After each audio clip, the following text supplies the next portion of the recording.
Alhamdulillahi Rabbil Alamin. Wassalatu wassalamu ala ashrafil anbiya'i wal mursalin Nabiina Muhammadin wa ala alihi wa sahbihi ajma'in. Amma ba'd. Kemudian bentuk permusuhan setan yang keempat adalah as-saddu an dzikrillah, yaitu menghalangi kita dari mengingat Allah Subhanahu wa ta'ala.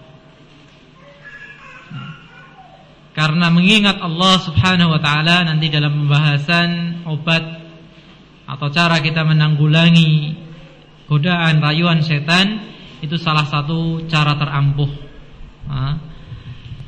Maka kita dihalangi untuk selalu mengingat Allah, untuk selalu berzikir. Zikir ini dalam artian luas, bukan hanya zikir yang berupa ucapan-ucapan tertentu, tidak, tapi mengingat Allah Subhanahu wa ta'ala dalam artian luas. Ketika kita bermajlis ini juga sedang mengingat Allah Subhanahu wa ta'ala. Ketika kita melihat alam, kemudian kita mentadaburi subhanallah, begitu agungnya ciptaan Allah, itu juga berzikir. Maupun yang berzikir secara khusus, yaitu membaca bacaan-bacaan zikir, tahlil, tasbih, takbir, tahmid dan sebagainya, istighfar dan yang lainnya. Maka setan berusaha menghalangi kita. Dikatakan di sini min fawaidil dzikri, di antara faedah-faedah orang yang berzikir, anna dzakira yabqa ala silatin billahi. Orang yang selalu ingat Allah berarti dirinya selalu ada hubungan dengan Allah Subhanahu wa ta'ala.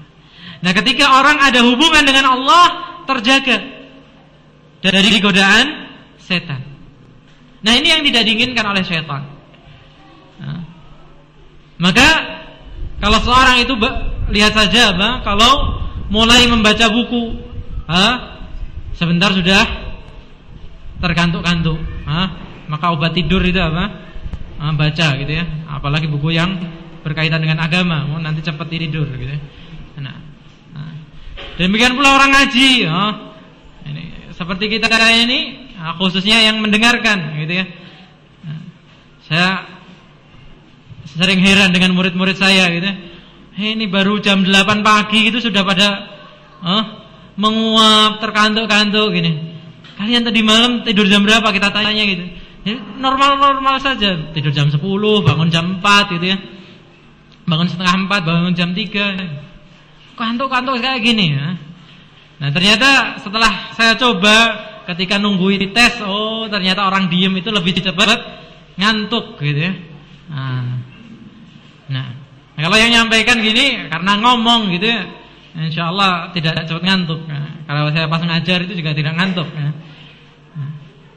Nah, itu setan juga menggoda kita dengan mendengarkan al-haq, mendengarkan peringatan-peringatan tentang Allah. Nah, kita dibikin ngantuk.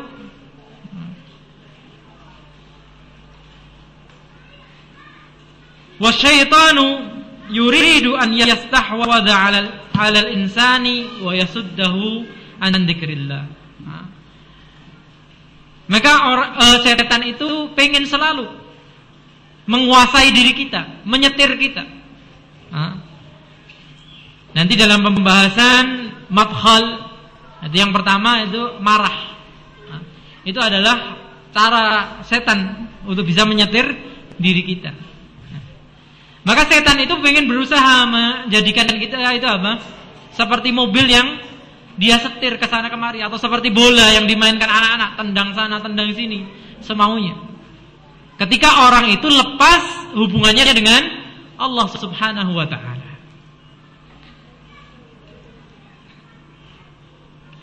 Maka dalam surat Al-Maidah ayat 91 Allah berfirman, wa yasuddakum an dzikrillahi wa 'anis salati fahal antum muntahun.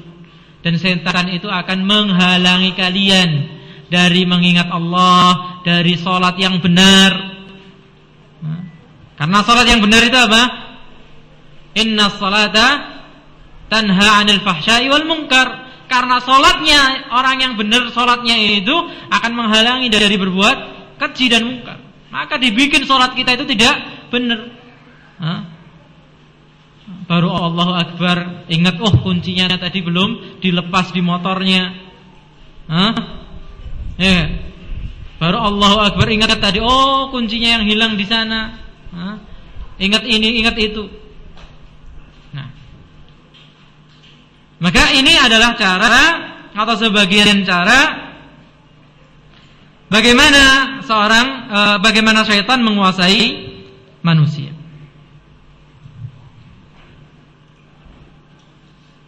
Walidzalika, tentang yang ketiga ini atau yang keberapa tadi? Keempat. Yang keempat yaitu cara setan menghalangi kita dari berzikir, mengingat Allah adalah apa? Tarahu yuzayyinu lahumul qabaiha kasyurbil muskirat wa shughlihim anil dzikri bilahwil hadits min sima'il ghina'i aw al-ishtighali bisabbi wasyatmi wal ghibati wan namimati. Maka kita dapati orang yang tidak mengingat Allah itu kesibukannya apa? Dengan hal-hal yang tidak bermanfaat, bahkan kadang dan seringnya apa? Maksiat. Seperti lahul hadits, ngobrol ngalor ngidul yang enggak ada ujung pangkalnya. Ngomentari misalnya apa? Harga sekarang begini begitu. Nanti gimana nih? Ujung pangkalnya apa? Gitu ya. Apakah antum ini pembuat kebijakan? Enggak. Ataukah antum jualan cabai? Tidak, gitu ya. Ya sudah, kalau mahal bisa beli ya dibeli. Kalau tidak ya sudah. Kalau nggak bisa pedes nanti ambil sandal, gitu ya. Nah, ini kadang kita terjebak dalam apa? Obrolan yang menghabiskan waktu saja. Ini maghribnya masih setengah jam lagi.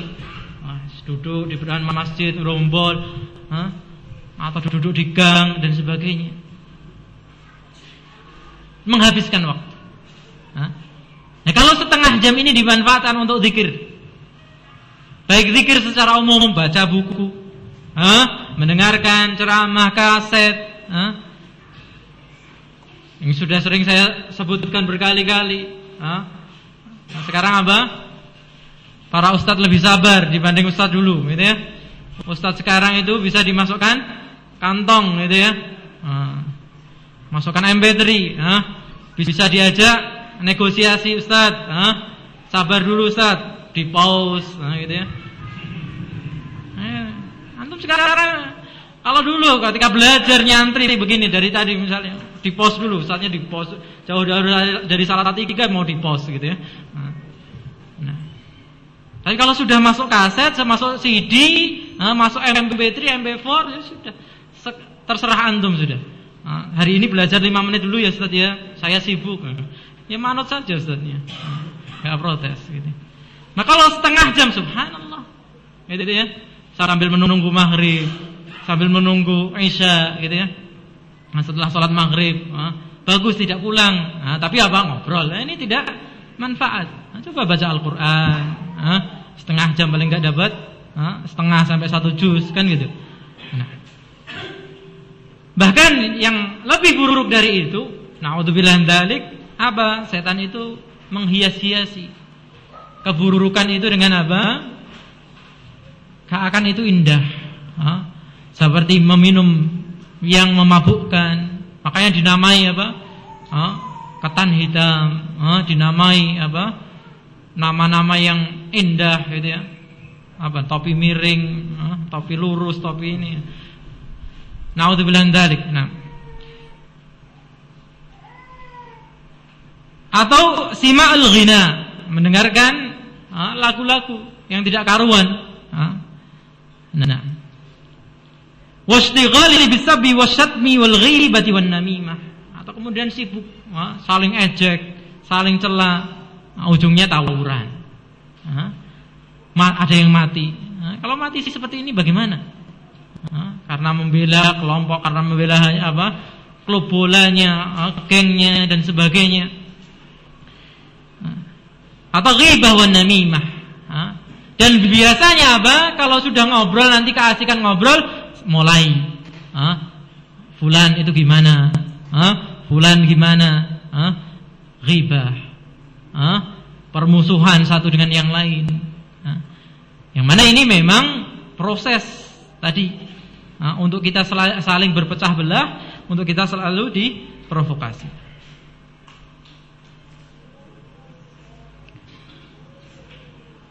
Nah, ini adalah sebagian, kata Syekh, di antara mazhar yang bisa kita lihat. Dan masih banyak lagi tentunya. Ini inti-intinya. Ada 4, yaitu apa tadi? Waswasah, itu keraguan, kemudian rasa takut untuk berbuat taat, berbuat baik. Kemudian yang ketiga, provokasi dan permusuhan. Kemudian yang keempat, menghalangi kita dari mengingat Allah Subhanahu wa ta'ala. Nah, untuk mensukseskan 4 hal ini dan yang lainnya, itu setan telah membuat celah-celah di dalam kehidupan kita untuk masuk kepada inti permusuhan. Dari mana saja mereka masuk? Yang pertama, al-ghadabu wa syahwatu. Marah dan hawa nafsu. Ketika orang marah dan ketika orang memperturutkan hawa nafsunya, maka ketika itu dia telah masuk dalam perangkap setan yang akan bisa dibawa kemana saja tadi. Kepada ragu, kepada apa? Rasa takut, kepada permusuhan, kepada tidak ingat kepada Allah Subhanahu wa ta'ala dan yang lainnya. Beliau mengatakan fal ghadabu huwa ghaulul aqli. Ketika orang marah, itu akalnya sedang mati. Wa idza dha'afa jundul aqli hajama jundu syaitan. Ketika akal itu mati, berarti para penjaganya, tentaranya di dalam otak itu apa? Lemah. Maka dikirimlah oleh setan tentaranya setan, merusak otaknya, merusak akalnya. Maka apa yang terjadi? Fa idza ghadibal insanu la'iba bihi syaitanu kama yal'abu sabiyyu bil qurrati. Maka ketika orang marah, setan menjadikan manusia itu seakan-akan mainan. Seperti anak-anak kalau sedang main bola, disuruh apa saja nggak bisa nolak, tendang sana, tendang sini. Ada bola lari dari yang menggiringnya. Nggak mau saya digiring, nggak bisa nolak. Nah, itu ibarat permisalan kita dalam kondisi apa? Marah. Kita dicocok kemana saja, dicokok kemana saja, akan ikut. Misalnya, ala tara ya akhil muslim annal mar'a yaqtulu idza ghadib. Coba lihat, kalau orang sedang marah itu bisa apa? Membunuh. Wa yutalliqu zaujatah. Ketika orang marah itu bisa dengan seenaknya saja, tiba-tiba saja apa lupa segala kebaikan istri yang selama ini mendampingi dia, istri yang telah memberikan anak-anak kepada dia, bertahun-tahun hidup dengan dia, main apa? Sana pulang orang tuamu, sudah cerai saja. Ini kalau orang dalam kondisi marah, lupa segala kebaikan sekian tahun, hidup berduaan, sampai punya anak, segala perjuangan dari susah. Nah, wa tantafihu audajahu wa yafqidu sawabahu. menjadi orang kalau marah sudah mimiknya menakutkan, dia kehilangan segala kebenaran. Bahkan kata beliau, wa tarahu idza zala al-ghadab rubama istadrajahu syaitan fajzuyyina lahu qatla nafsihi khasyatal 'ari aw al-qisas. Bahkan yaitu syaitan itu step by step gitu ya. Dari tahapan ke tahapan berikutnya, kalau kita terkena satu kali, itu akan kena berikutnya. Sebagaimana disabdakan oleh Rasulullah SAW, inna sayyi'ata tajurru ukhtaha. Keburukan itu akan ngajak temannya. Maka orang itu tadi misalnya apa, ketika marah membunuh orang lain, maka kemudian ketika lerem, ketika hilang kemarahannya, dia membunuh orang lain. Maka kemudian setan, sudahlah, kamu bunuh diri saja. Menutupi apa? Menutupi aib atau menutupi konsekuensi yang harus dia tanggung. Hukuman, qisas. Orang bunuh ya harus dibunuh. Ya sudah, bunuh diri saja, menghindari ini. Padahal dalam riwayat Muslim, Allah itu mengancam orang yang bunuh diri akan bunuh diri kelak di neraka dengan alat yang dia gunakan, khalidan mukhalladan fiha, selama-lamanya. Ini saking kerasnya ancaman. Tapi kalau selama dia muslim ya tidak kekal. Karena yang kekal di neraka hanya kafir. Kecuali kalau dia menghalalkan bunuh diri, ya maka berarti ya benar. Ini makna dari hadis-hadis yang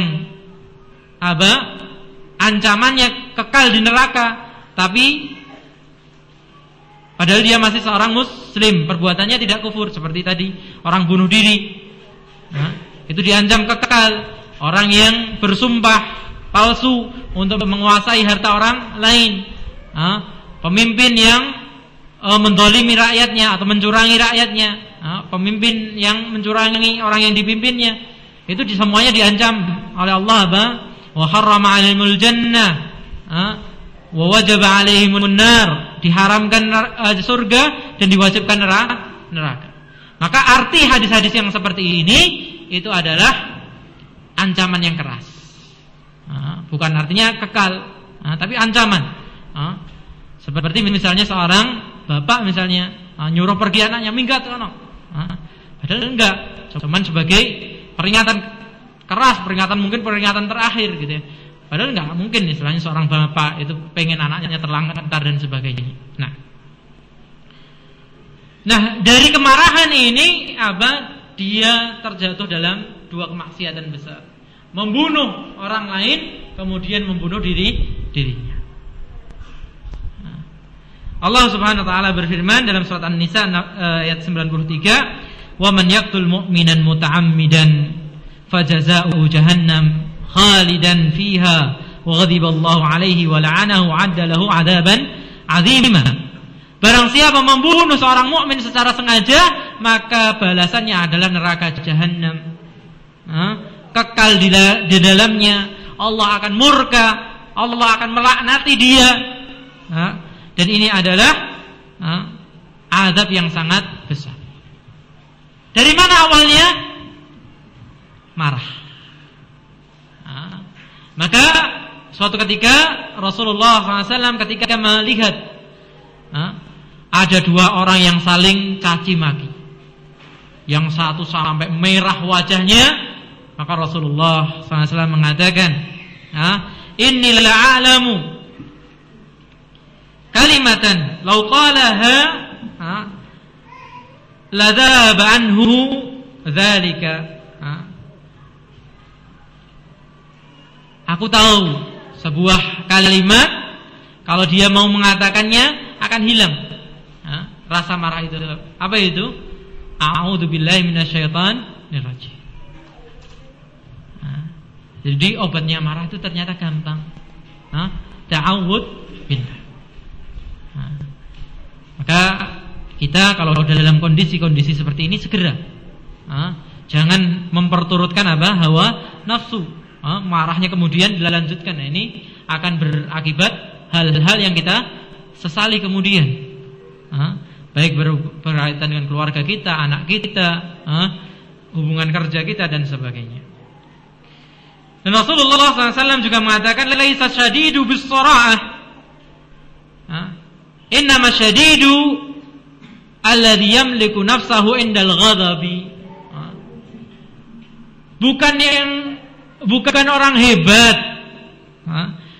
Bukannya orang hebat itu yang apa? Yang kalau setiap marah bisa apa? Langsung melampiaskan kemarahannya. Siapakah orang hebat? Kata Rasulullah, orang hebat itu yang bisa menguasai dirinya dalam kondisi marah. Kalau orang setiap kali marah bisa melampiaskan itu banyak, gitu ya.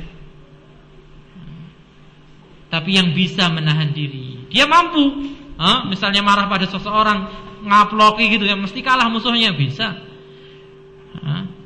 Tapi dia menguasai. Sabar. Nah, ini orang hebat, bro. Bukan yang setiap apa musuhnya mesti dikalahkan. Nah. Kemudian yang kedua,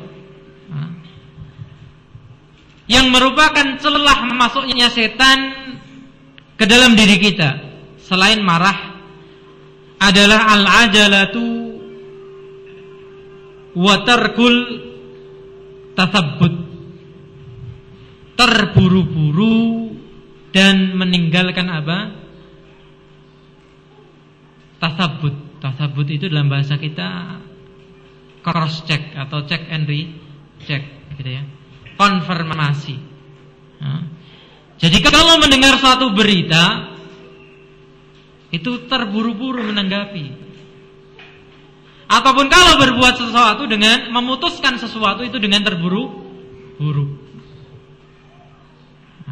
itu juga celah setan untuk masuk kepada diri kita.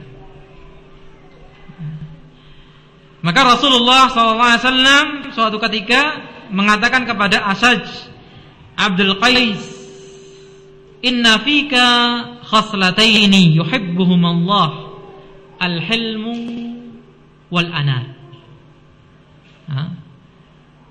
Asaj bin Abdul Qais suatu ketika dipuji oleh Rasulullah SAW, kamu itu punya dua sifat yang disenangi oleh Allah Subhanahu wa ta'ala. Apa itu? Al-hilmu. Al-hilmu itu pemaaf, penyabar. Wal anad. Anad itu lawan dari ajalah. Tidak buru-buru. Jadi kalau memutuskan sesuatu ya dipikirkan dulu. Kalau perlu apa? Membikin daftar. Kalau ini apa kelebihannya, apa kekurangannya. Kalau ini apa kelebihannya, apa kekurangannya, dibandingkan, ditimbang. Nah, dan itu biasanya di dalam perusahaan, di dalam instansi, itu yang bisa jadi pemimpin ya orang-orang yang seperti itu. Kalau pengen perusahaannya dan instansinya baik. Tapi kalau pemimpinnya adalah orang yang terburu-buru, mesti ya sebentar aja. Enggak lama mesti hancur. Karena keputusan yang terburu-buru itu mesti berakibat yang seringnya adalah berakibat yang tidak baik. Maka Rasulullah SAW juga bersabda, al-anatu minallah wal ajalatu minasyaitan. Sikap hati-hati, tenang, pelan, dalam menentukan, menanggapi sesuatu, memutuskan sesuatu itu adalah dari Allah. Wal ajalatu minasyaitan. Keterburu-buruan itu dari setan.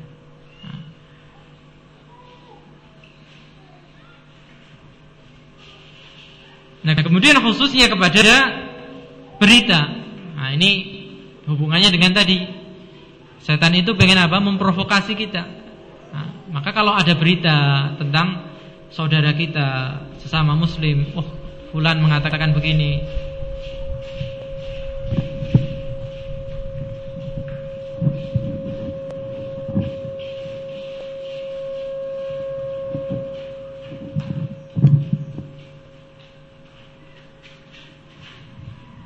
fulan mengatakan begitu, maka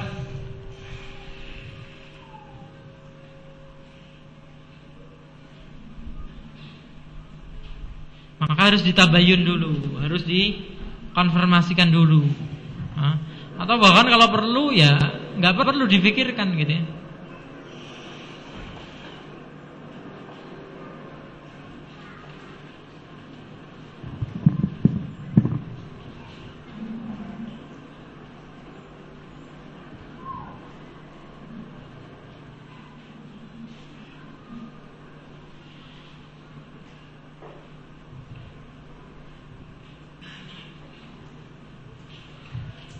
Kalau ada hal-hal yang negatif tentang kita, kalau itu berkaitan dengan pribadi kita, ya sudah, kita maafkan, tidak perlu kemudian diperpanjang, karena Rasulullah SAW seperti dikatakan Aisyah tidak pernah namanya apa? Yantaqimu ala nafsih, membela diri hanya berkaitan dengan dirinya. Makanya kalau kita melihat sejarah, beliau itu didatangi orang Badui. Kemudian orang Badui ini datang untuk apa? Untuk minta bantuan, minta sedekah. Tapi caranya apa? Ini kerahnya itu jejak seperti ini. Ya beliau santai aja, biasa saja. Jadi kalau cuma masalah harga diri, ini dan sebagainya, masalah pribadi kita, Rasulullah telah memberikan contoh. Nggak usah diperpanjang. Tapi kalau masalah agama itu yang Rasulullah SAW langsung marah. Ketika melihat seorang yang menggunakan cincin emas, mengatakan langsung, kamu pengen menjadikan apa? Bongkahan api neraka di tanganmu.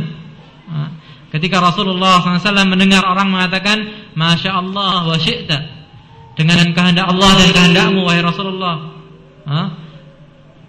maka beliau langsung mengatakan Masya Allah, faqat, dengan kehendak Allah saja.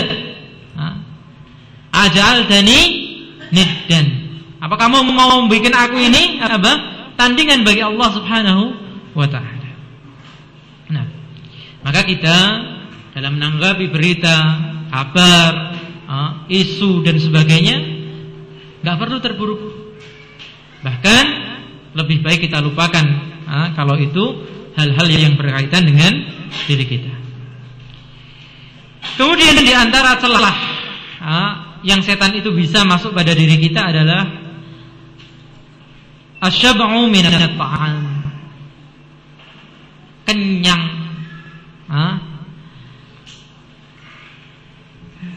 rasa kenyang dari makanan.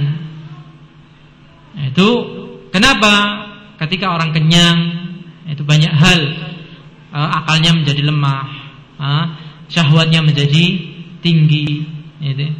Sehingga mudah kalau kita katakan yang pertama tadi, marah dan syahwat itu salah satu celah. Maka makanan yang maksudnya kenyang, atau tentunya yang berlebihan, lebih gitu ya, itu akan menyebabkan setan mudah menggoda kita. Nah, di sini ada sebuah hadis yang sudah sering kita dengar, tapi lengkapnya hadis ini ada satu hal yang selama ini belum banyak diungkapkan. Apa itu? Ketika Rasulullah SAW bersabda dalam hadis yang sahih, diriwayatkan oleh Imam Ahmad, Tirmidzi dan yang lain, Rasulullah mengatakan, mamala adamiyun wi'aan syarran min batnihi. Tidak ada anak manusia ini memenuhi satu tempat yang lebih jelek dari apa? Memenuhi perutnya. Jadi kalau memenuhi kotak infak itu bagus, memenuhi sumbangan bagus, memenuhi yang baik-baik bagus. Tapi memenuhi perut itu jelas tidak bagus, kata Rasulullah SAW. Bihasabi ibnu Adam akalatin yukimna salbahu. seharusnya anak manusia itu makan seperti apa? Ya secukup menegakkan tulang punggungnya. Itu makan makanan kadarnya, kalau bisa cukup untuk energinya sudah cukup. Fa in kana la mahalata, tapi kalau itu tidak cukup, kata Rasulullah SAW, fa thulutsu li ta'amihi wa thulutsu li syarabihi wa thulutsun li nafasihi. Maka sepertiga itu untuk makanan, sepertiga untuk minuman, sepertiga untuk udara, untuk nafas. Nah, selama ini yang kita pahami, inilah yang ideal, yaitu apa? Membagi lambung itu menjadi tiga. Ini yang ideal. Ternyata sebelumnya hadis tadi ada apa? Ada yang lebih ideal, yaitu secukupnya energi yang kita butuhkan untuk menegakkan punggung saja. Maka Rasulullah mengatakan fa in kana la mahalata. Tapi kalau itu enggak memungkinkan,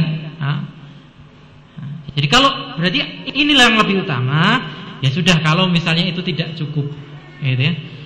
Itu baru yang sepertiga tadi. Subhanallah, gitu ya. Dan ini tentunya obat, dari segala macam obat.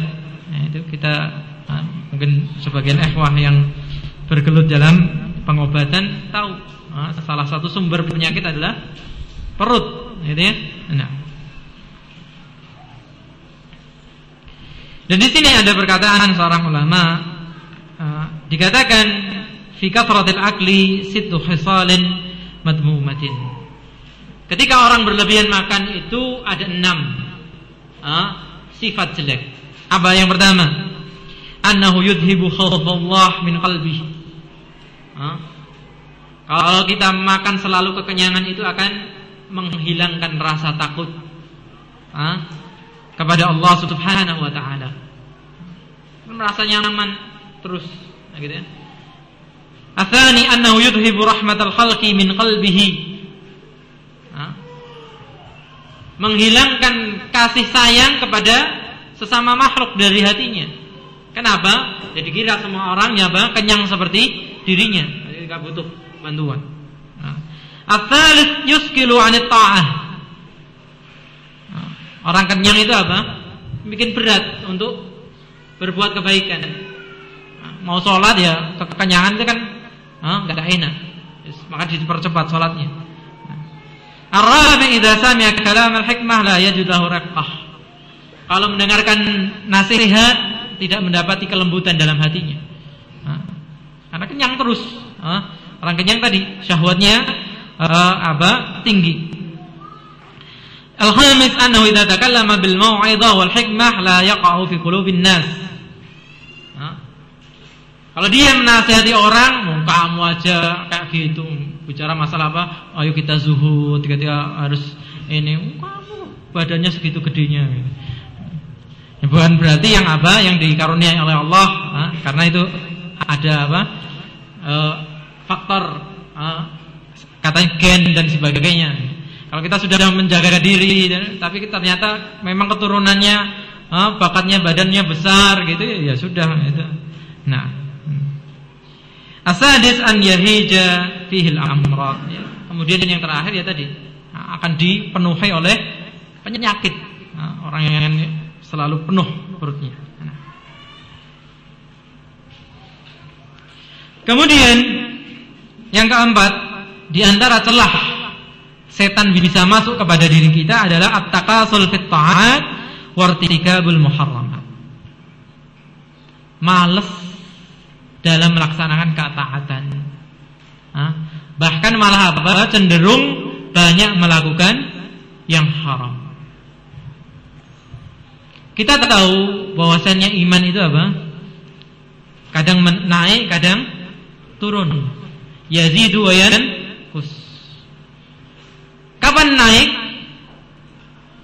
Yazidu bitta'ah, akan bertambah dengan ketaatan. Wa yanqusu bil maksiyah, dan akan kurang dengan kemaksiatan.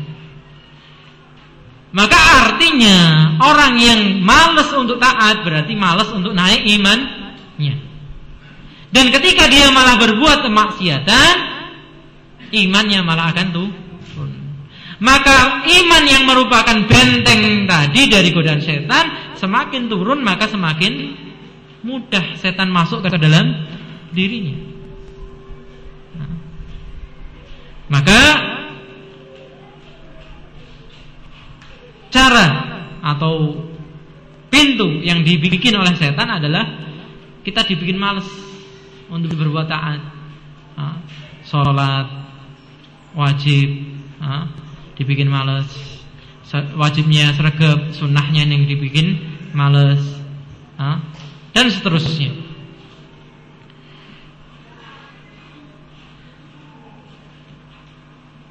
Kemudian yang kelima, ar-rafiqus sayyi',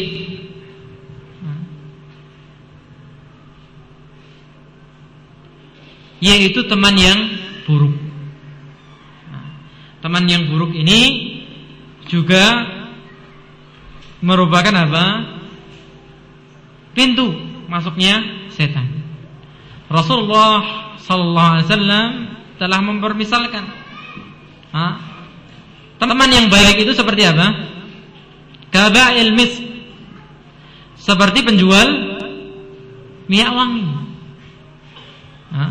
Apa kata Rasulullah, kalau kamu punya teman penjual minyak wangi, minimal apa?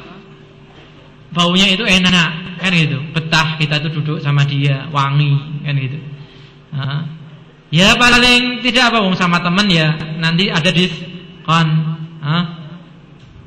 Tapi kalau diskon terus padahal yang beli teman semua gitu ya, nggak cepet-cepet kaya nanti temannya. Nah, makanya kalau harga ikhwan itu lebih mahal dari yang lain harusnya, bukan lebih murah gitu ya. Ini mendukung temannya lebih cepat kaya gitu ya. Allah, harga temen aja. Iya, ini harga temen. Loh kok lebih mahal? Iya kan kamu seneng kalau temenmu kaya gitu. Ini kalau yang dagang gitu caranya. Kalau yang beli temennya, ini harga temen ini. Harga temen maksudnya apa? Lebih mahal gitu ya, bukan lebih murah gitu. Baik. Sedangkan apa? Rafiqus sayyi, itu seperti apa? Kana fihil qir. Apa itu? Seperti pandai besi. Pandai besi itu apa? Ya dekat-dekat bau paling tidak. Karena kan mesti keringetan kayak gitu, dekat dengan api, bisa apa? Terpercik apinya.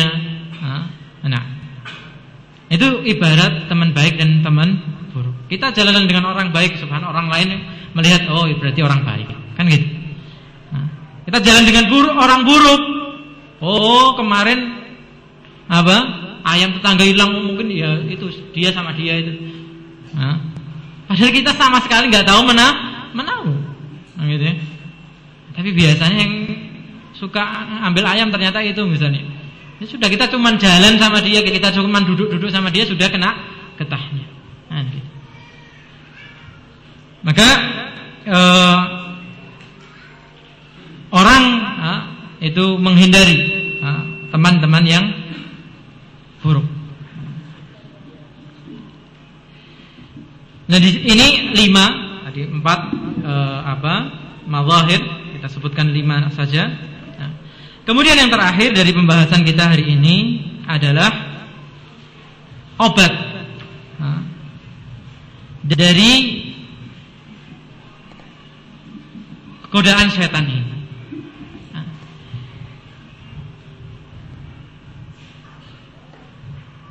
Dalam di sini disebutkan 3 surat mengawali pembahasan ini.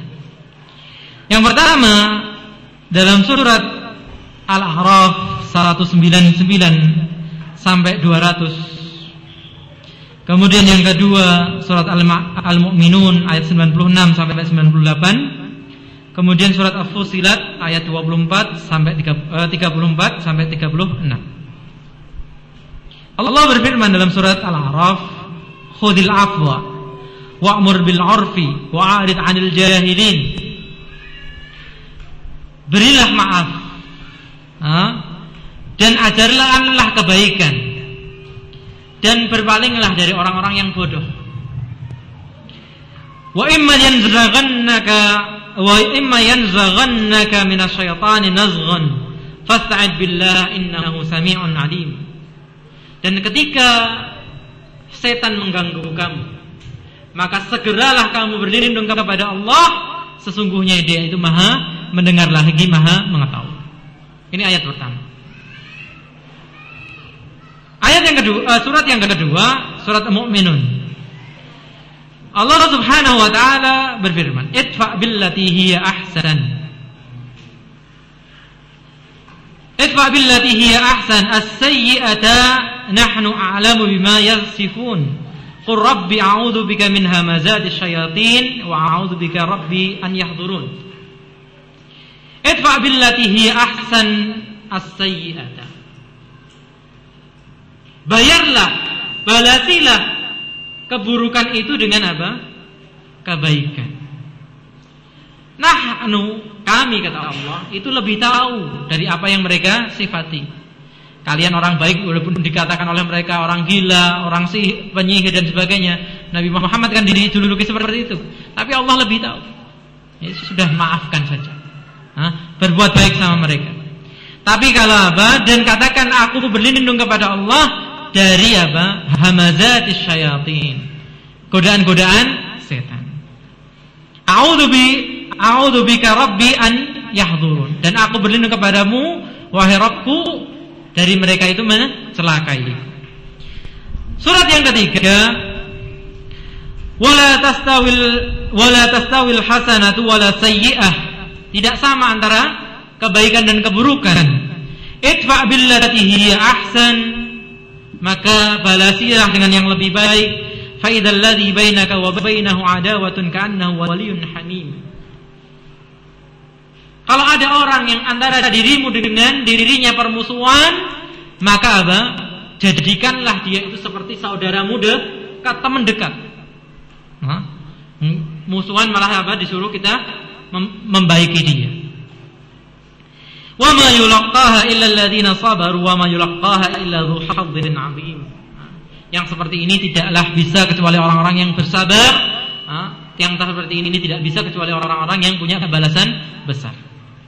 Wa imma yanzaghannaka minasyaitani nazghun fasta'id billah innahu was-sami'ul 'alim. Sama, kalau terdapat godaan syaitan langsung berlindung kepada Allah. Apa yang bisa kita simpulkan dari 3 ayat ini atau 3 surat ini? Apa yang disabdakan oleh Rasulullah SAW kepada Abu Dzar? Rasulullah SAW mengatakan kepada Abu Dzar, "Ya Abu Dzar, ta'awwadz billah min syayatinil insi wal jin." Wahai Abu Dzar, berlindunglah kamu kepada Allah dari setan apa? Manusia dan setan jin. Maka setan itu ada 2 macam. Setan yang dari golongan apa?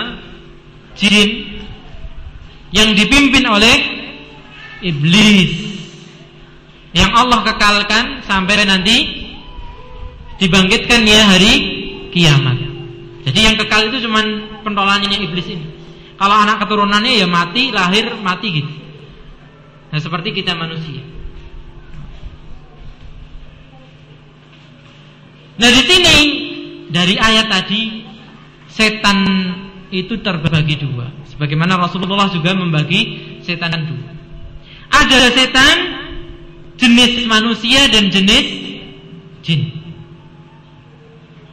Nah, kalau yang jenis manusia, kata penulis di sini, Anna Allah Ta'ala ya'muru bimusana'atil aduwil insi wal ihsani ilaihi. Terhadap setan dari jenis manusia, kita tadi perintahkan untuk apa? Berbuat baik. Idfa billati hiya ahsan. Khudhil afwa.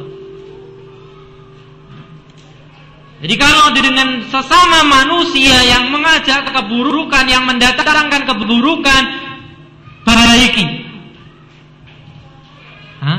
Kata Allah. kata penulis, liyaruddahu anhu taba'ahu at-tayyib al-asla ila al-muwalati wal musafah. Karena manusia itu punya sifat dasar yang aslinya baik. Nah, kita tahu semua insyaallah hadis yang mengatakan apa? Kullu bani Adam wulida 'alal fitrah. Kullu mauludin yuladu 'alal fitrah. Setiap yang bayi yang dilahirkan itu dilahirkan dalam fitrah. Apa artinya fitrah? Islam, keislaman. Oleh karenanya kelanjutan hadis Rasulullah mengatakan fa abawahu yuhawwidanihi aw yunassiranihi aw yumajjisanihi. Maka kedua orang tuanya lah yang berubah menjadi Nasrani, Yahudi, Majusi atau yang lainnya. Nah, berarti kalau nggak ada yang berubah dia apa? Islam. Dan tidak dikatakan fa abawahu yuslimanihi, enggak. Dua orang tuanya lah yang membuat dia Islam, enggak dikatakan. Berarti aslinya orang itu punya bakat menjadi seorang muslim. Maka kalau terhadap musuh, terhadap setan yang jenis manusia baiki. Semoga, kata penulis, perintah Allah, kenapa kalau kita membaiki orang-orang? Semoga sifat aslinya muncul. Ketika dibaiki, dimaafi, menyakiti, dimaafi, memperlakukan buruk kita malah membuat dia baik. Ada memusuhan, malah kita jadikan apa? Saudara dekat. Tadi kan perintahnya seperti itu. Nah, semoga yang seperti ini mengembalikan sifat aslinya yang baik. Nah, tapi terhadap setan apa? Jin. Golongan yang kedua. Wa ya'muru bil isti'adzati bihi minal aduwwi syayatin la mahalata. Kalau dari jenis setan jin itu enggak ada namanya baik-baikan. Sudah langsung a'udzubillahi minasyaitonir rajim. Maka ketika dalam ceritanya siapa? Abu Hurairah. Yang Abu Hurairah dikasih apa? Doa ayat kursi sebelum tidur. Ketika dia menjaga zakat fitrah, dicuri, besok datang lagi. Akhirnya dia sudah lepas, nanti aku ajari doa yang melindungimu. Kemudian ketika cerita ini kepada Rasulullah, apa kata Rasulullah? Shadaqaka wa huwa kadzub. Ya memang pas masalah ini dia jujur sama kamu, tapi aslinya dia bohong. Sifat aslinya adalah pembohong. Maka ya sudah, gak ada kompromi dengan setan yang dari bangsa jin. Maka sebagian ulama melarang kita itu apa? Kalau meruqyah itu mengajak dialog dengan jinnya. Dia buat apa? Dia itu kita nggak tahu dia jujur apa enggak. Kamu berapa umurmu? 300 tahun. Kita tahu dia benar apa tidak? Mana buktinya? KTP ada? Kita nggak bisa tahu kan seperti itu. Dulu di tahun-tahun 90-an ya, kita sering mendengarkan rekaman ruqyah sebagian ustaz-ustaz. Ternyata itu enggak seperti itu, ya sudah langsung diruqyah aja. Kalau dia mau keluar ya sudah keluar gitu ya. Nah. Dia mengatakan saya masuk Islam dan sebagainya ya. Wallahu alam gitu ya. Nah, apakah dia benar atau tidak kita enggak tahu. Nah. Maka di sini enggak ada pilihan terhadap setan yang jin, itu adalah langsung ta'awud billah. Idh la yaqbalu musana'ata wala ihsana.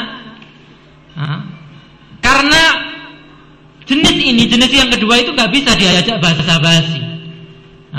Dan gak bisa dibaiki. Kalau manusia ketika kita basa-basi, kita baik sama dia, mungkin dia punya perbedaan, dia gak senang dengan kita. Tapi apa? Ya sudahlah karena orangnya ramah, sudah dia juga nggak mempermasalahkan kita. Kan seperti itu. Karena memang manusia itu punya sifat dasar baik tadi. Sedangkan setan la yattaghi ghaira halak ibni Adam. Karena setan yang dari jenis jin itu nggak ada keinginan kecuali apa? Manusia itu hancur.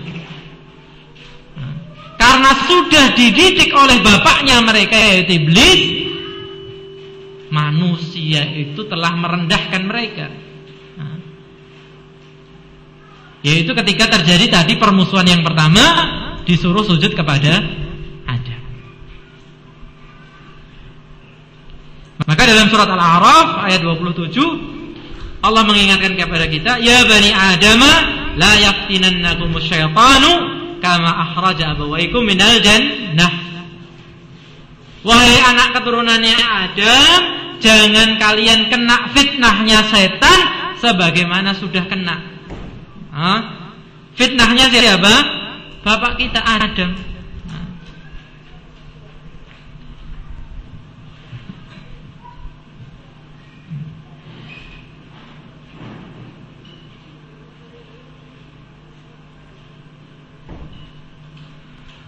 Padahal kalau kita lihat dalam sejarahnya Nabi Adam, apa yang dikatakan oleh setan, dikatakan iblis kepada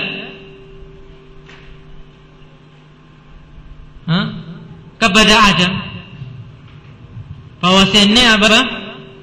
Inni lakum nasihun amin. Inni lakuma nasihun amin. Aku ini bagi kalian berdua adalah penasehat yang terpercaya. Mengatakan aku itu membawa nasihat ketika mau menyuruh apa? Adam itu makan buah yang dilarang oleh Allah, bukan buah khuldi ya. Enggak ada namanya buah khuldi. Itu mungkin nama buah khuldi itu dikatakan karena setan memberikan apa? Alasan kamu itu dilarang karena akan menjadi orang yang kekal. Kekal itu dan dari kata khalada. Nah, wong ketika dia datang apa? Menyatakan diri saja sebagai penasehat, itu hasilnya sesat. Nah, bagaimana dia itu sudah mengumumkan kepada kita tadi apa? Fabima aghwaytani la'aqudanna siratakal mustaqim. Ya Allah, karena engkau menyesatkanku, aku juga akan sesatkan mereka. Aku akan duduk di jalanmu yang lurus. Lebih-lebih dengan Nabi Adam yang sudah mengatakan tak nasihati yo. Nah, gitu ya. Nah, kita sudah dikatakan apa? Tak sesatke yo.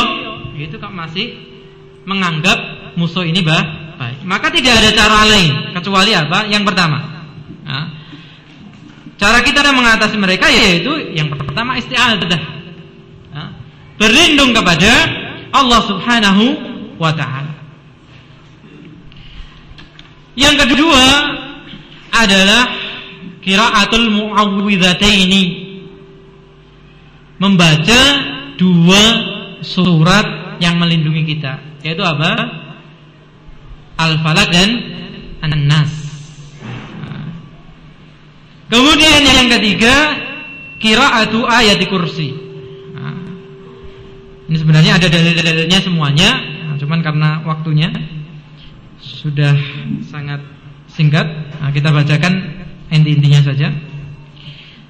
Kemudian juga membaca surat Al-Baqarah. Turut ulama khususnya untuk menjaga rumah. Jadi kalau dalam masyarakat itu biasanya apa? Kalau baru bangun rumah itu katanya apa? Dipageri omai. Nah, kita juga punya pagar. Apa surat Al-Baqarah, enggak usah kasih selempit-selempitan. Ini saya kemarin baru membersihkan ada rumah yang dipinjamkan kepada kita, rumah kayu joglo gitu ya. Itu isinya di pojok-pojokan itu ya sudah rajah gitu ya. Ini ternyata gampang seorang muslim, yaitu dengan membaca surat Al-Baqarah gitu ya. Kalau ketika kita punya rumah baru, terutama rumah yang lama kosong gitu ya, dibacakan Al-Baqarah gitu. Nah, kemudian juga Rasulullah SAW bersabda, la taj'alu buyutakum qubura fa innal baita alladhi tuqra'u fihi suratul Baqarah la yadkhulu syaitan. Jangan kalian jadikan rumah kalian itu seperti kuburan. Kuburan itu seperti apa, Pak? Yuk, anteng, sepi, menakutkan gitu. Kenapa? Karena enggak pernah dibaca Al-Qur'an di dalamnya. Rumah Al-Qur'annya cuma jadi apa? Tempat bersarangnya kecoa, foto buku. Nah, begitu buka gitu ya, yang baca foto bukunya. Nah, jadi mushaf bagus-bagus gitu ya, itu dibaca gitu. Nah, maka rumah yang dibacakan padanya surat Al-Baqarah itu nggak akan dimasuki oleh setan. Kemudian yang kelima, qira'atu khatamati surat Al-Baqarah. Kemudian juga membacakan 2 ayat terakhir di surat Al-Baqarah. Kemudian membaca la ilaha illallah wahdah, la syarika lah, lahul mulku wa lahul hamdu wa huwa ala kulli syai'in qadir, sehari 100 kali. Ya bisa dibagi-bagi aja, sambil nunggu bis mau berangkat kantor, daripada ngalamun gitu ya, bisnya nggak datang-datang, atau nunggu pelanggan datang, sambil la ilaha illallah wahdahu la syarika lah, lahul mulku wa lahul hamdu wa huwa ala kulli syai'in qadir. Insyaallah bisa 100 kali. Nah, kemudian yang kedua, berikutnya kasratu dzikrillah azza wa jalla wa huwa anfa'ul khuruz. Banyak mengingat Allah tadi. Karena dengan mengingat Allah kita ada hubungan dengan Allah Subhanahu wa taala.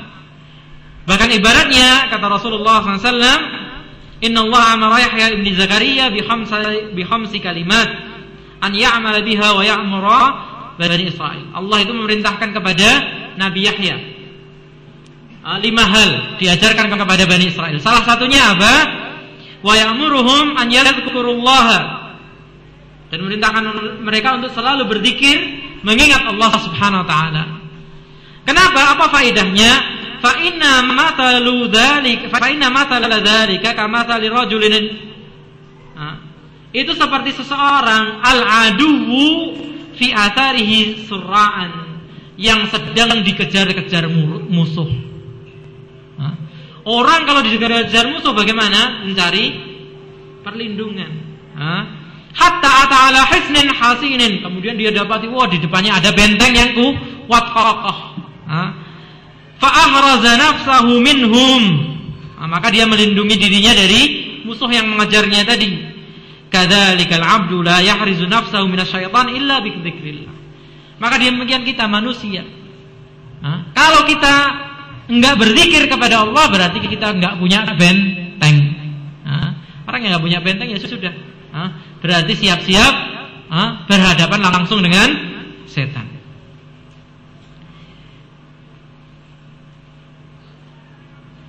Kemudian yang berikutnya adalah al-wudu was salat. Wudu dan salat. Maka ini hal yang juga kita diganggu.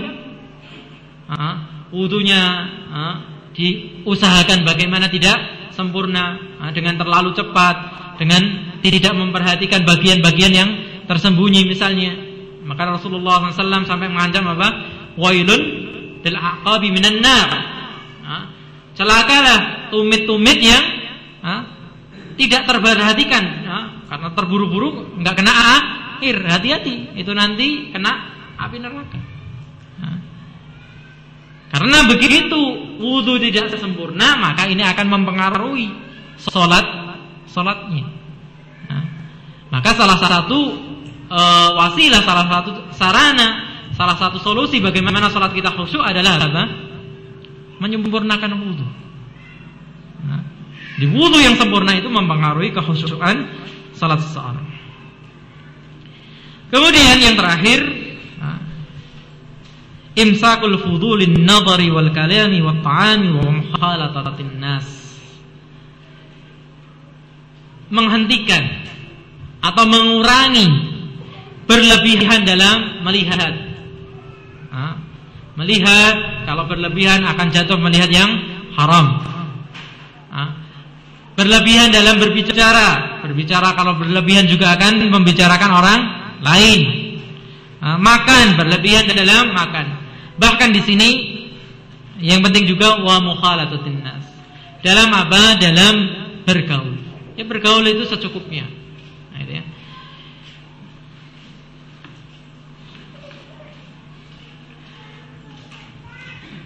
Karena manusia itu ada 4 macam. Kita harus membedakan orang itu menjadi 4 macam. Yang pertama, man mukhalatatuhu kal ghidha. Orang yang kita duduk dengannya, kita bergaul dengannya, itu ibaratnya apa? Seperti makanan.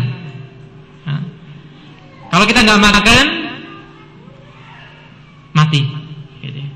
Yaitu orang-orang yang jadi teman itu kita ternyata perlu membagi apa? Menjadi primer, gitu ya. Teman yang inti. Siapa mereka? Al-ulama. Orang-orang yang punya ilmu, orang-orang yang berilmu, para ahli ilmu.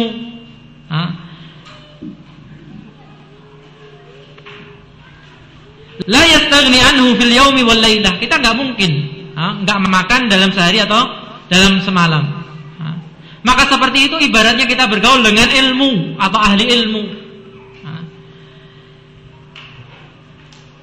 Karena mereka lah, bahkan kalau Ibnu Qayyim memberikan permisalan tentang ilmu itu jauh lebih penting dari makan dan minum.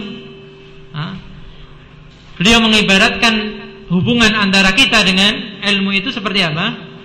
Ikan dengan air. Kita tidak makan bisa ditahan dulu. Tapi kalau ikan airnya dikuras, ya mungkin bisa ditahan beberapa saat saja, setelahnya hancur mati. Itu kita dengan ilmu. Kemudian yang kedua, man mukhalatahu kaddawa yahtaju ilaihi indal maradi. Yaitu orang yang kita bergaul dengannya seperti apa? Obat. Ya kalau kita butuh saja. Kita kan nggak minum obat setiap hari. Kita kapan minum obat? Ya kalau sakit kan itu. Kita bergaul dengan dia kapan? Ya ketika butuh aja. Misalnya apa? Pelanggan jual. Kemudian apa? Pelanggan di sini aja ngobrol dulu. Sudah pelanggan sudah beli, suruh pulang. Nah. Kemudian yang ketiga, man mukhalatahu kadda. Ala ikhtilafi maratibihi wa anwa'ihi. Yaitu orang yang kita bergaul seperti apa? Seperti di penyakit. Ya sudah dihindari orang-orang yang seperti ini. Dan yang keempat, penyakit yang parah, man fi mukhalatihi al-halak kullihi wa hum ahlul bid'ah wal dhalal. Orang yang kita bergaul dengannya sudah mesti hancur. Mengajak kepada keburukan. Ini sudah dihindari. Nah, ini beberapa yang bisa kita bahas. Tadi kita sudah punya gambaran secara umum yang singkatnya, setan itu mengajak kepada keburukan, yang mana keburukan ini akan menghantarkan kepada neraka, yang mana neraka ini tempat kembalinya setan. Jadi mereka berusaha sekeras-kerasnya supaya apa? Kita menjadi teman.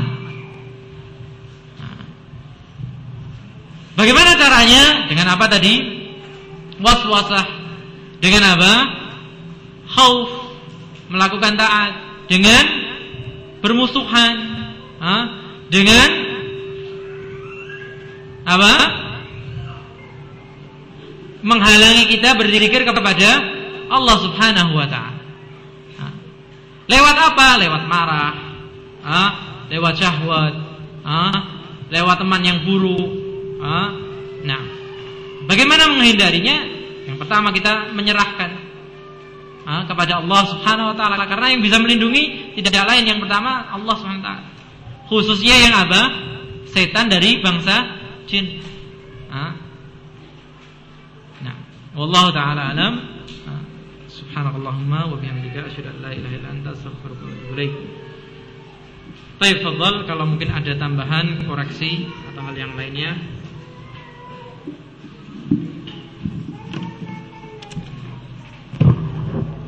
Jazakallahu khairan atas materi yang disampaikan. Bagi yang bertanya dipersilahkan untuk mengajukan pertanyaan lewat kertas yang tertulis, kemudian dibawa ke depan.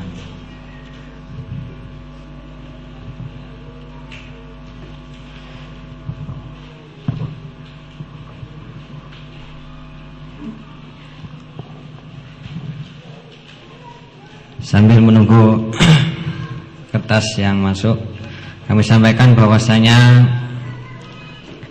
di tempat ini yang kita berada di sini adalah suatu lembaga yayasan An-Najiyah Al-Islamiyah, kemudian membawai pondok pesantren walaupun pondoknya istilahnya belum ada, artinya belum menginap, akan tetapi sudah membawai program-program yang lain, seperti diantaranya adalah Raudatul Atfal atau TK setingkat taman kanak-kanak, kemudian Madrasah Salafiyah Ula setingkat SD, kemudian di sini juga menyalurkan infak dan sedekah untuk disalurkan kepada pihak-pihak yang berhak untuk mendapatkan hal tersebut. Kemudian untuk rencana tahun-tahun berikutnya, insya Allah kami berencana untuk menjadikan pondok ini lebih baik dan lebih maju sebagaimana yang diinginkan oleh saudara-saudara kita dan juga beberapa masyarakat. Oleh karena itu kami membuka peluang yang sangat besar bagi para muslimin atau para donatur yang ingin menyisihkan sebagian hartanya untuk disalurkan dan digunakan di jalan Allah Subhanahu wa taala. Dan nampaknya pertanyaan sudah terkumpul, maka kami persilakan kepada beliau untuk menjawab.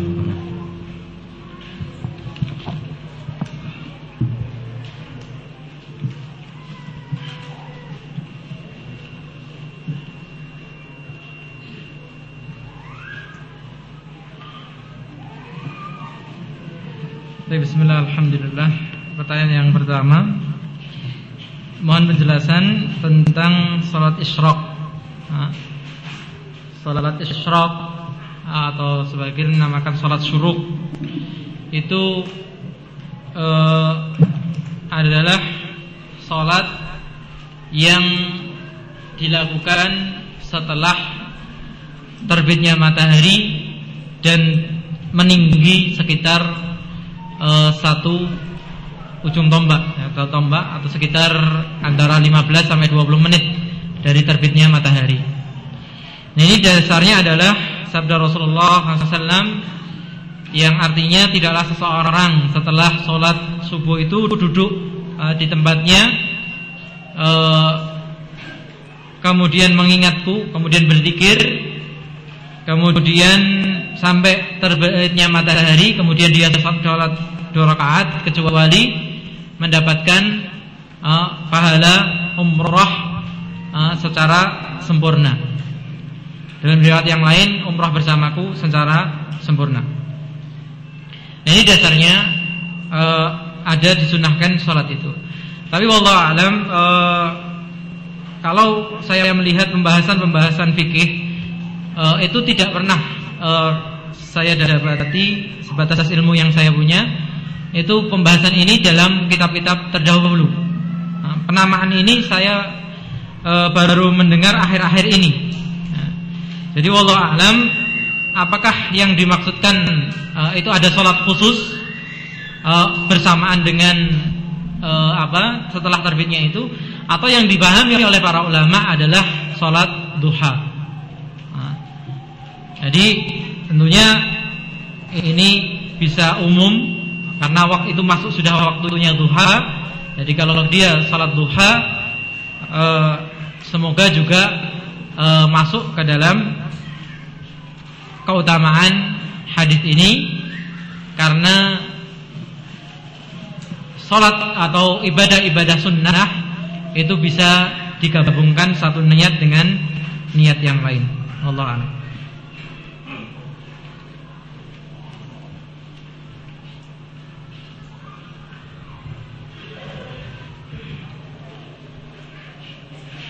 Kemudian bagaimana hukum dan syariat Islam untuk penggunaan sajadah di dalam sholat? Nah, penggunaan sajadah itu perlu dibedakan. Yang pertama, dibutuhkan atau tidak dibutuhkan. Jadi ada tempat-tempat tertentu yang butuhkan kita menggunakan sajadah. Itu misalnya di tempat yang ditakutkan kotorannya itu menempel pada diri kita dan sebagainya. Kemudian yang kedua, kalau itu memang dibutuhkan, yang perlu diperhatikan adalah motif yang ada pada sajadah itu. Karena salah satu rukun dalam salat adalah al-khusyu' wal tuma'ninah, khusyu'an dan ketenangan. Nah, pada sebagian sajadah itu bergambar. Nah, itu kadang ya mungkin sebagian kita juga sudah merasakan ya, ketika kita melihat gambar tadi, pikiran kita kemana-mana. Wah, ini masjid mana? Ini pemandangan di mana? Nah, ini juga menjadi madkhal, menjadi pintu bagi syaitan untuk mengganggu kita. Nah, kalau misalnya dibutuhkan, ya diusahakan mencari sajadah-sajadah yang tidak bermotif, yaitu yang polos seperti itu. Ini tidak masalah kalau memang dibutuhkan.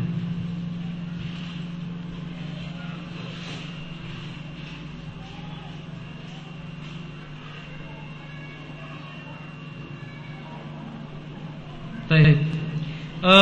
Salah satu bentuk godaan setan adalah rasa takut.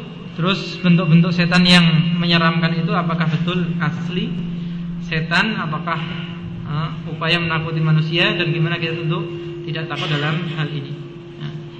Wallahu alam, di sebagian kitab disebutkan bahwasanya jin itu memang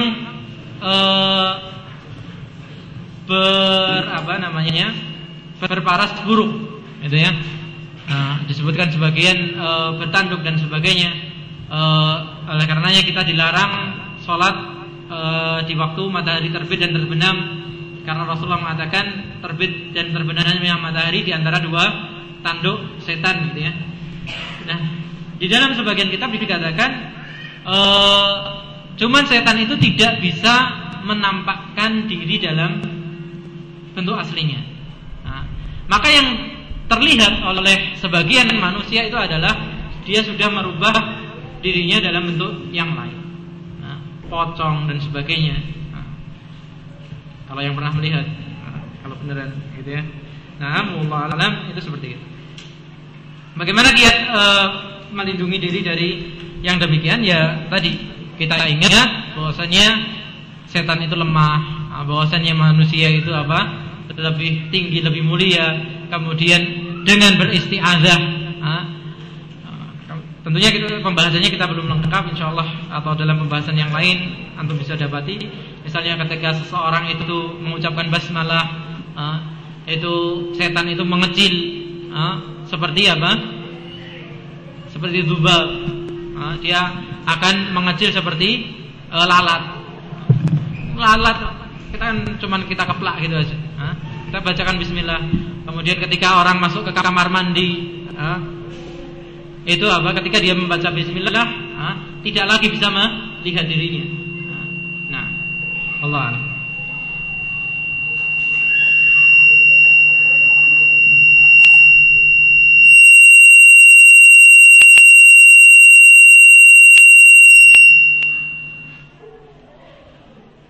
Di dalam surat An-Nas, setan itu disebutkan minal jinnati wan nas, gitu ya. Kemudian juga di dalam hadis tadi yang kita baca, ya Badar, ta'awwad minasyayatini al-jinni wal insi. Wahai Abu Dzar, berlindunglah kamu dari setan-setan jin dan manusia. Iya. Jadi setan itu bisa dikatakan sifat. Maksudnya apa?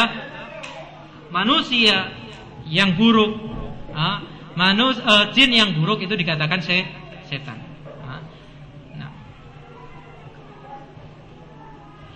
Tapi bukan berarti seperti dipahami oleh sebagian orang, kalau sifat berarti tidak ada wujudnya. Seperti misalnya mereka ketika orang-orang Mu'tazilah atau Neo Mu'tazilah gitu ya, mengatakan malaikat itu adalah sifat baik. Itu bukan seperti itu. Tapi setan itu ya ada wujudnya jin yang jahat dan wujudnya jin manusia yang jahat.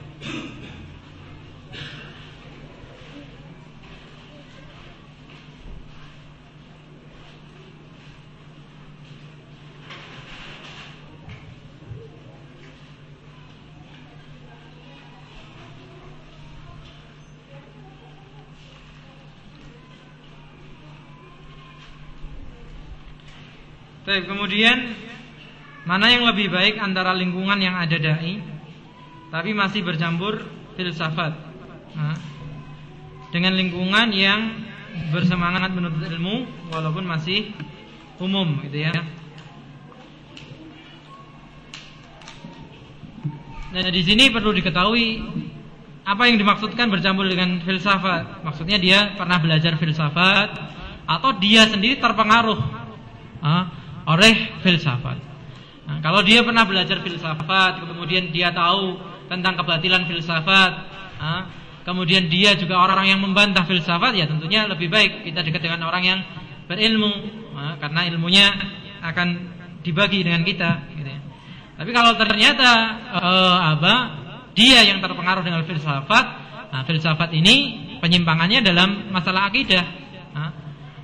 Nanti larinya kepada keesaan Allah, larinya kepada malaikat tadi, tidak mengakui keberadaan malaikat, tidak mengakui keberadaan jin, dan seterusnya. Nah, ini ya lebih baik dihindari, karena ini berarti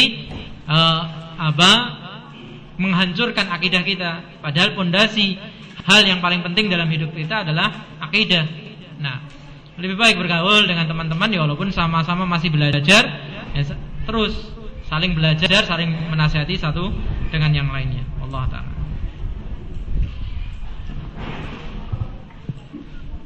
Demikian para jamaah yang semoga dirahmati oleh Allah, kajian kali ini, hari ini, yaitu tentang melawan godaan setan.